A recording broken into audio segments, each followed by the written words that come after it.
ওই রনিকে সামনে পেলেই আমি অ্যারেস্ট করব। সবে মাত্র আমার 2টো ট্রাক লোড হয়েছে। কেউ যদি আমার মাল পাচারে বাধা দেওয়ার চেষ্টা করে, তার হৃৎপিণ্ডের জায়গায় ফুসফুস আর ফুসফুসের জায়গায় আমি কিডনি বসিয়ে দেব। আই জানোয়ার আয়! আমি জানতাম কান টানলে মাথা অবশ্যই আসবে। নমস্কার স্যার, গরিবের প্রণাম নেবেন। ডাক নামটা রনি, কাগজে কলমের অনুদেব বসু।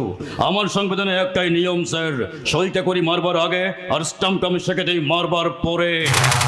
এই জানোয়ার, তোর নাটক বন্ধ কর। এই বিক্রম ঘোষালকেও তোরা চিনিস না। তোদের সব কটাকে আমি এখনই শেষ করে দেবো।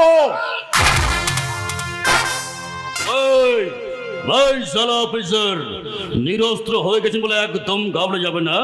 একটা কথা ভালো করে মাথার মধ্যে ঢুকিয়ে নিন, আমার মাল পাচারে বাধা দেওয়ার চেষ্টা করে তার লাশ কিন্তু আমি ফেলবই। আমার ইচ্ছে মতো আমি নারী পাচার করবই। 2 নম্বরই মাল পাচারের কারবার আমি 10 গুণ বাড়িয়ে দেব। এই সুযোগ তুই আর পাবি না রে শয়তান।